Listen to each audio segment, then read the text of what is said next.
Breaking Jain news.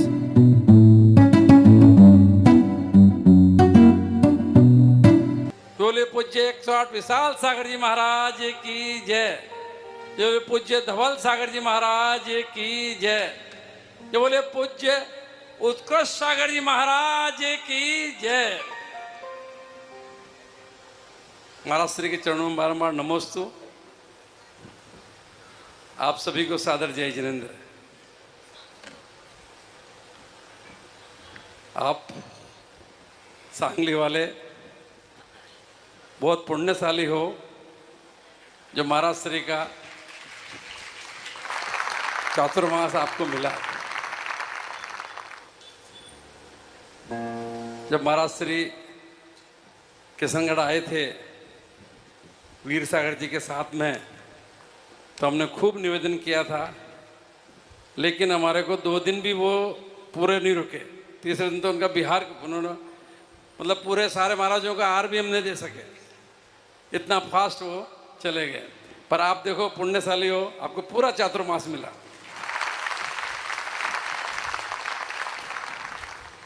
और अच्छी पूरी सांगली में पूरा धर्ममय हो रखा है। अच्छे देखो, मैंने तो आज देखा पंडाल में इतनी बढ़िया, भी इस समय भी पूरी इतनी, आज वर्किंग डे है, पूरे सारे इंद्रानी बैठे हैं, पूरे पूजा कर रहे हैं और इतना बढ़िया धर्म प्रभावना हो रही है। वाकई आप ये कोई किसी जन्म में आपने पुण्य किया तो यह सौभाग्य आपको मिल रहा है। महाराज जी के दर्शन और इनके सानिध्य में विधान का आपका आयोजन कर रहे हो आप। और अभी कल ये बोल रहे हैं, कल वो बच्चों का संस्कार से है, तो संस्कार है, तो उसकी भी मेरी बहुत बहुत भावना है कि बहुत अच्छे से सफल हो। और आप लोगों से निवेदन है कि बच्चों को आप ये संस्कार दो कि कोई काम करे। जब मतलब वो पढ़ाई लिखाई करके आ जावे तो उसको शुरू से ही आप क्या है कि आप काम, मतलब ज़्यादातर लोग यहाँ इस तरह के आसपास के इलाके में सब जगह खेती पे वो करो। आप ऐसा नहीं उसके वो नहीं करो, पर काम भी करो साथ में। केवल आज के कोई भी काम शुरू करेंगे ना तो रास्ता अपने आप मिलेगा। देखो मेरे को देखो, हम बिल्कुल छोटे से गांव में हैं पैदा हुए। आपका तो बहुत बड़ा शहर है, पर छोटे से गांव में 100 घर की बस्ती थी और कच्चा मकान था। हिंदी समझ में आ रही है ना आपको? कच्चा मकान था और 5वीं क्लास तक वहीं पढ़ा, गांव में ही छोटी सी स्कूल थी। पर हमने पूरे परिवार ने, हम सब भाइयों ने मिलके प्रयास किया, भाई ये काम करें वो काम करें, थोड़ा सा उत्साह रखा, थोड़ा सा क्या नाम सोचा। भाई आप सोचोगे जब भी तो काम करोगे। तो सपना देखा कि ये करना वो करना, तो धीरे धीरे धीरे मंजिल पे पहुंच गए। एक दिन में सब कुछ नहीं हुआ, रास्ता जब सोचा तो रास्ता मिला। तो आप भी बच्चों को ऐसे संस्कार दो, ऐसी शिक्षा दो कि धर्म तो करना ही, धर्म के मंदिर का और का सारा पूजा पाठ सारा वो तो दो ही, लेकिन संस्कार में ये भी दो कि अपने को बजाय नौकरी के काम करो, कुछ स्वावलंबी बनना। पहले वो जब पढ़ रहे हो ना तब से दो ये शिक्षा। तो पढ़ रहे हो तो वो पढ़ाई भी उसी तरह से करे जिसमें उनका इंटरेस्ट हो, वो पढ़ाई करे अच्छे से। उनको पढ़ाई लिखा के और बिजनेस में, व्यापार में, चाहे छोटा व्यापार करो, छोटे से ही बड़ा होगा। तो आपको इसमें इसकी तरफ बच्चों को ध्यान देना चाहिए। अभी मैं यहाँ आया, आपको एक बात बताऊं कि अभी मैं आया तो इन्होंने, मैं श्रीफल लेके आया साथ में, और इन्होंने मेरे को श्रीफल का थाल वहाँ दिया कि साहब श्रीफल चढ़ाओ। मेरे को, मैं लेके आया हूँ।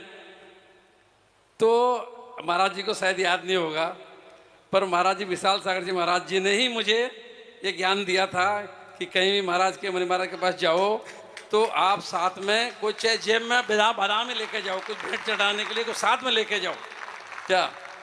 तो इसलिए मैं वहाँ से लेके, मुझे याद था, तब से मैं जहीं भी जाता हूँ महाराज के जाता हूँ, श्रीफल या कुछ भी सामग्री साथ लेके उस चढ़ा। वहाँ की तो क्या, आप तो दे दिए, मैंने चढ़ा दी, फिर भावना तो मेरी होनी चाहिए ना, साथ में लेके आया। तो इन्होंने मेरे को महाराज ने सिखाया और मेरे को महाराज जी अभी तक याद है।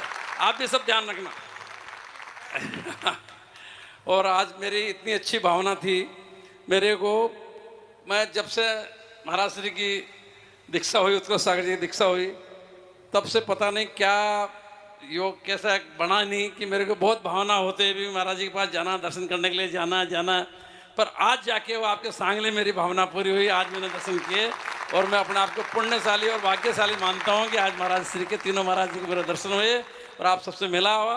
और आप इसी तरह धर्म प्रभावना करते रहें और मोक्ष मार्ग की ओर बढ़ रहे हैं आप सब लोग, इसी तरह आप बढ़ते रहें। और महाराज जी हमें भी आशीर्वाद दो कि हम भी मोक्ष मार्ग की ओर बढ़ें। इन्हीं भावनाओं कामनाओं के साथ आप सभी को महाराज श्री को नमोस्तु, आप सभी को सादर जय जिनेंद्र। अच्छा बोलते हैं ना अशोक जी, अच्छे हैं, अच्छा व्याख्यान देते। मैंने ही भावना रखी थी कि कुछ अच्छे से आप लोग को मोटिवेशन दे। चलिए अरे हाँ, अब अर्घ की देखो, किसी के जीवन को अगर उठता हुआ देखना है तो निश्चित तौर पे हमारे लिए ऐसे व्यक्तियों का एग्जाम्पल, जैसे अभी अशोक जी ने कहा, एक्चुअली में मैं अशोक जी से हम लोग पुराने समय से, गुरुदेव के समय से ही इन लोग का संग में आना और गुरुदेव के प्रति अनन्य भक्ति, पूरे परिवार की देखने लायक भक्ति होती है। छोटा सा एग्जाम्पल दूं, 2015 में जब ये लोग पूज्य गुरुदेव के पास 10 लक्षण में पूजा कर रहे थे, उसी समय इनकम टैक्स का छापा पड़ गया था। इनकम टैक्स का छापा, आप जान रहे हो कि वो कितने बड़े व्यक्तित्व हैं, लेकिन आचार्य श्री के प्रति अनन्य भक्ति ये कहलाती है, अरध भक्ति ये कहलाती है। उन्होंने फोन पे 1 मिनट में कह दिया कि इनकम टैक्स वालों को जो कागज चाहिए वो दे दो, मैं नहीं आने वाला, मैं यही भक्ति करूंगा, 10 लक्षण में कहीं नहीं जाऊंगा। ये सबसे बड़ी, नहीं तो थोड़ा सा भी आदमी रुपया इधर उधर होता है, नमस्ते महाराज जी हम थोड़ा सा इनकम टैक्स छापा पड़ गया है, लेकिन अरहत भक्ति का इससे बड़ा प्रमाण कुछ नहीं होता। गुरु भक्ति, गुरु समर्पण अगर सीखना हो तो मैं इनके मुंह पे नहीं कह रहा हूं, इससे पहले भी मैं पीठ पीछे भी मैं इस बात को जानता हूं कि अगर इस दक्षिण भारत में आचार्य श्री का कीर्ति स्तंभ जो सबसे मुश्किल काम था वो गोमटेश्वर बाहुबली में इन्हीं परिवार ने वहां पर स्थापित करवाया। ये अरहत भक्ति, गुरु भक्ति समझो, सीखो। और सही बताऊं, अशोक जी से जब मेरी पहली बार बात हुई, मैंने कहा अशोक जी एक बताओ, आप इतने आगे बढ़े कैसे आप लोग? तो बोलने लगे गेहूं का और इनका व्यापार था, इसी व्यापार के दौरान हम धीरे धीरे, मैंने ईमानदारी नहीं छोड़ी। उन्होंने, उनको याद नहीं होगा, जैसे उनको याद है कि मैंने उनको श्रीफल का कहा था, उन्होंने मुझे एक चीज उनसे मैं सीखा। सही बता रहा हूँ, सीखना कोई जरूरी नहीं कि मैं मुनि हूं तो मैं किसी से नहीं सीख सकता, ऐसा नहीं, मैं सबसे सीख सकता हूँ। मेरे लिए हर व्यक्ति कुछ ना कुछ शिक्षा देता है। उन्होंने मुझसे कहा था कि महाराज जी, मैं और मेरे परिवार ने कभी ईमानदारी नहीं छोड़ी। और उन्होंने मुझे बताया था कि हमारे पास बजाज का स्कूटर था और एक गल्ले के व्यापारी ने हमें 1 महीने की उधार दी थी, याद है आपको? और मैं अमावस्या की रात में गिरते पानी में मैं वहां उसके रुपया देने के लिए, क्योंकि हमने 1 महीने का उनसे वादा किया था, और मुझे अमावस्या की रात में 10 बजे याद आया कि आज उसका अंतिम दिन है, और मैं उसको स्कूटर पे देने के लिए गया। जब मैं गया, रोड तक तो पहुंच गया, लेकिन अंदर जाने के लिए कीचड़ था, मेरी चप्पल वहां फंस गई, मेरा स्कूटर मैंने छोड़ा, और हाथ में पैसे लेके मैं जब उसके दरवाजा पे पहुंचा तो उन्होंने वहां की राजस्थानी भाषा में बोला, काई सेठ जी तुम काहे आ गया रात में, अटे ना काहे आया तुम? तो क्या भैया तुम्हारे पैसे? अरे सेठ जी काहे सुबह ले लेता? नहीं, मेरा दिन ना निकल जाए, ये अंतिम दिन भी ना निकल जाए, इसे कहते हैं ईमानदारी। समझे ना बात? पैसे की नहीं। उन्होंने कहा महाराज जी बस इसी ईमानदारी ने मुझे आज एक महान व्यक्ति के रूप में बना दिया। और सही बताओ तो इनको कोई गढ़ने वाला है, इनको कोई यहां तक लाने वाला कोई है, शिल्पी तो वो है आचार्य विद्यासागर जी महाराज, जिन्होंने गढ़ा है। इन्होंने बचपन में, बताते हैं कि इन्होंने बचपन में गुरुदेव को दीक्षा में देखा और ज्ञान सागर जी महाराज इन्हें कहानियां सुनाते थे और विद्यासागर जी महाराज इन्हें भक्तांबर सिखाते थे। तो ये चीज इन्होंने बहुत कुछ देखा, तो इसलिए कह रहा हूं ये सीखो, मोटिवेशन लो, इनको अपना आइडियल बनाओ। ऐसे लोग आइडियल बनना चाहिए।